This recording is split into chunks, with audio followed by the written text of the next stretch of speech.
And we'll pour out a little liquor. Not liqueur, a little liquor. Football season is over. We won't have a NFL game or a college football game until, what, late August for college football, September for the NFL? Okay. Enough of being sad. Let's be happy. It's one of those things that if you have a good enough memory, you can remember that in our lifetime, Super Bowls used to be awful, right? Used to be awful. And that's the great thing about doing the show with both you guys. Monsi, obviously, a little bit younger than us, actually a lot younger than us. So stop showing off, Monsi. Anyway, the rest of us, we're sitting there going, okay, remember when we were kids, right? Remember? Because, yeah, the Niners and the Bengals was close, but the Raiders and the Eagles in Super Bowl 15 was not. The Redskins and Dolphins was not. The Raiders and Redskins in Tampa, that was the Marcus Allen run, 38-9. When Marino played, and we thought Marino would be in a bunch against Joe Montana, that was a blowout, 38-16. The Bears, and the greatest defense that most people believe they've ever seen, beat the Patriots 46-10. The Giants beat the Broncos 39-20. The Redskins, they just ran the Broncos out the very next year. That was the Doug Williams year, 42-10. Niners, Bengals again, very close. But then there was Niners, Broncos, 55-10. The Scott Norwood miss, that was a 1-point game, 20-19. But Redskins dominated the Bills next year. Then the Bills lost to the Cowboys, 52-17. Then they beat the Bills again, 30-13. Then the Niners crushed the Chargers, 49-26. Cowboys beat the Steelers, that one wasn't close. Packers beat the Patriots. That was anyway. I go on and on. Like there was a good 15 years there where like one of the games was close. Fast forward to now, and last year by a field goal, this year by a field goal. Granted, the Buccaneers beating the Chiefs 3 years ago. The Chiefs didn't have an offensive line. But outside of that one, for the most part, really good games. And last night was a very, very good football game. I thought the Chiefs were better than I thought. And the Eagles were not as good as I thought. It's not. I'm not talking results. It was. I had been told by so many people in the league that hey, the Eagles haven't played anybody, but we think they overall have like the best or second best overall talent in the league. The other one being the Niners, and I thought, in many ways, it was a little underwhelming. Especially on defense, and. There's a reason that the stats were so skewed. I mean, the Jalen Hurts fumble led to a second consecutive drive by the Eagles, which kept the Chiefs on defense. And, oh, yeah, by the way, the 2 touchdowns the Chiefs scored in the first half, it was pretty quick. So, obviously everybody's focusing on the end of the game. And my point on the end of the game remains the same, which is, look, all you want is to be consistent. It's not that you don't call any penalties at the end of a game. It's if you haven't called any penalties. And did we not have this conversation, Jason Stewart, that in Super Bowls they generally swallow their whistles and don't call penalties? Did we have that discussion? Absolutely did. Yep. Okay. So my point is that there is a difference between that and the Bengals game call, why it more likely should have been called than the Bengals game call. On the other hand, the one parallel is, and everybody's saying, well, at that time in the game, the problem is if you had called all the pulls, all the holds, all the jersey tugs throughout the game, then, of course, by all means, you call one there. But you hadn't called one, and then you do call one, and now you're like, hold on, wait a second. Why is he officiating tighter in this particular instance? So I think some of it is how the message is being relayed. Pat Mahomes wins his second title. The only thing I don't dig about the Chiefs thing is the Travis Kelce nobody believed in us thing, which is a load of crap, and it makes it really tired for people who people didn't actually believe in. I would say that if anybody, Jalen Hurts is the one who could come out and go like, hey, look, nobody believed in me, and I think that's fair. I didn't believe in him. He was better than I thought. Do I think he has limitations, that his ceiling is lower than that of Pat Mahomes? Of course. That doesn't mean you can't win games with him. The challenge to the Eagles moving forward is it looks like they're going to lose both their coordinators. And so if you run the same offense where he's been really effective, are you running a copy of a copy? Maybe you bring in Greg Roman and you go, hey, it's basically what you guys are doing. Only got Jalen instead of Lamar. I don't know. But I thought it was a damn good football game, a competitive football game. I thought Rihanna was just okay, and obviously she's pregnant.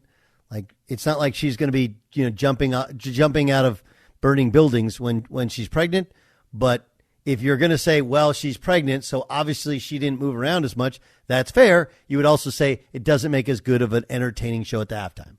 I'll also point out that how I feel about Rihanna really doesn't matter because the halftime show is not for me.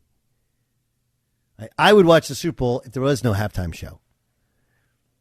I think, Jason, you're the same. Romulus, you're the same as well. So what's more important is what the target demo, non-football fans and a lot of women who are watching the America's Biggest Game, what they thought.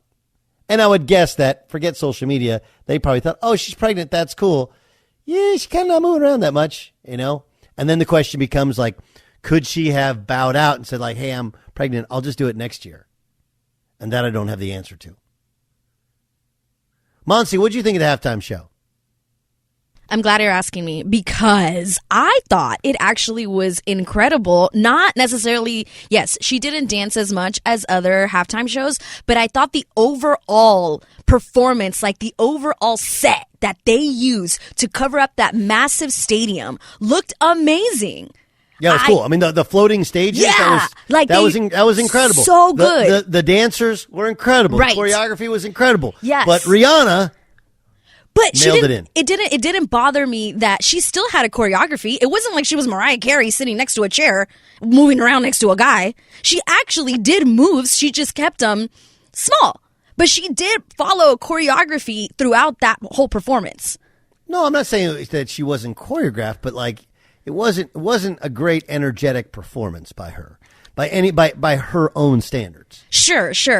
And I saw a lot of the, reviews after the fact on Twitter. People were hating on it that it wasn't good. And I was like, man, I thought it was so well done. I thought it was a total show. Okay. I'm allowed to disagree with you, but no, you're not. Also, but I, I was fine. Just what people need to do is like, don't go best show ever. Like, it's just, I mean, we could go into the Bruno Mars was amazing. Amazing.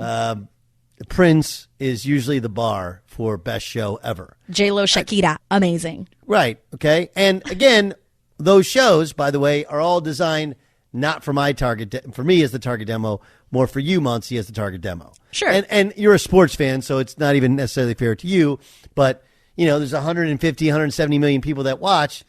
They're not, most of them are not, a good portion of them are not sports fans. Correct. It's the only time they watch. And it's why it's at halftime. It's why it has skewed to be, usually a lot of times a female demo. Mm-hmm. They've gone away from the old rock stars and they've gone to something that's more of either a younger, hotter demo or a lot of times a female demo because they want people that don't traditionally watch football to watch football as long as they can, even if it means throwing a concert at halftime. That's the genius to it.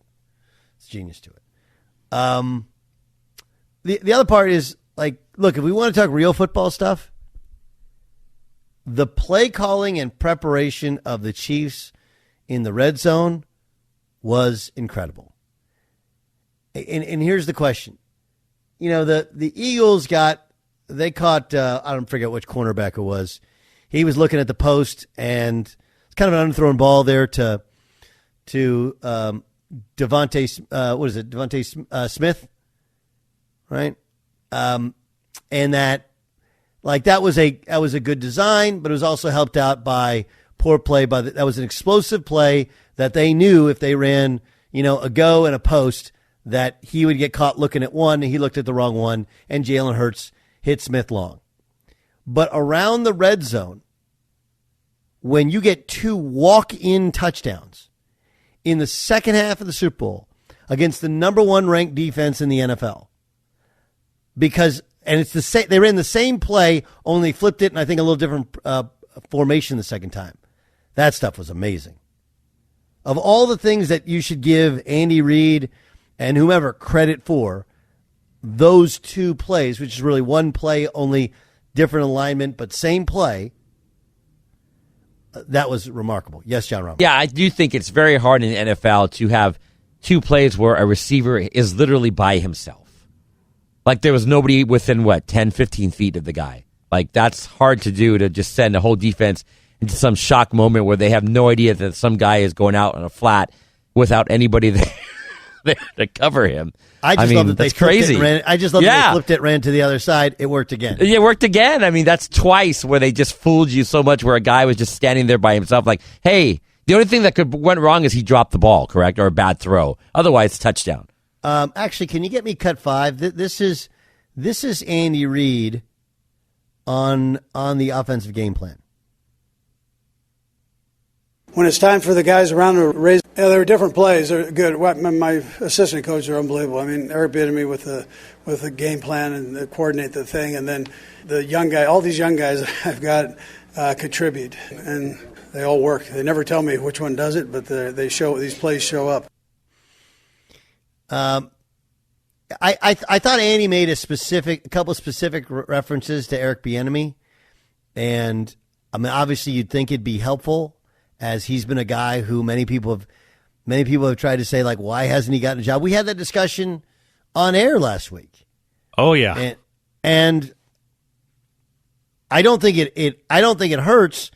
I think part of it is that no one seems to be addressing the reality of Eric Bieniemy, right? He's given him credit because Eric Bieniemy is the offensive coordinator that we're all told doesn't call the plays, right? And even if you listen to that, Andy Reid even said, he doesn't call the plays. He's like, they just show up. I don't know who does it. They just show up. These young guys, the plays just show up. But it doesn't hurt. I don't know if it gets him a job. I mean, I told you guys on air last week exactly why Akbar Bajabimila joined us, and he asked about Eric Bieniemy, and I told you what the feedback I got from a GM that hired a different coach and interviewed him. Liked him. It just wasn't a lot there. It was like him, but what's the actual plan? The guy I talked to wanted more specifics and felt like it was really, really missing. And he didn't know at the end of the day if Eric Bieniemy didn't want the job because those holes were pretty apparent. But nonetheless, it was a beautifully coached and called game. Beautifully coached and called game. Here is Andy Reid addressing any retirement speculation. I look in the mirror and I'm old. My heart, though, is young. I mean, I still enjoy doing what I'm doing. I got asked that 50 times here. And finally, I just go, whatever, man. Whatever. And that's a good friend. Jay Glazer's a good friend. So, I mean, he's probably telling me to get my tail out. I'm too old. But I'm good with what I'm doing right now. So. Yes, Jason Stewart, you wanted to add on some of this. To kind of button up these 2 topics, Bieniemy and this retirement speculation, I don't know about you, but I was almost hoping that Andy Reid would step away for one reason only. I love Andy Reid. I want him to keep coaching. But if he were to step away, I think, what's his face? Clark Hunt would have had to eat his words. Because remember, he was the one last week that said Eric Bieniemy deserves to be a head coach in this league. Well, if Andy Reid stepped down, I think that would have that he would have had to put his money where his mouth was, right? I was kind of hoping for that reason, but I'm glad Andy's coming back. Yeah, I would tend to agree.